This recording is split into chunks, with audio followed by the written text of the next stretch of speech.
നീലാംബുവർണ്ണ നിൻ പൊന്നിൻ ഉരുളിയിൽ മഞ്ചാടി മണികളായി മാറുവാൻ കൈകൂപ്പി നിൽപ്പു ആ തിരുനടയിൽ ഒരു സ്വരജതിയായി മാറുവാൻ ഏഴു സ്വരങ്ങളിൽ ഒന്നായി തീരുവാൻ പുണ്യം പുലർന്നുവെങ്കിൽ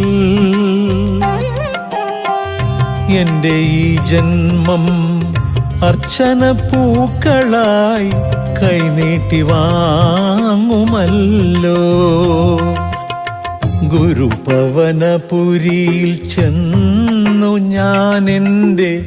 കണ്ണനെ കണ്ടു തൊഴുന്നു നിർമാല്യമെന്നും തൊഴുതുമട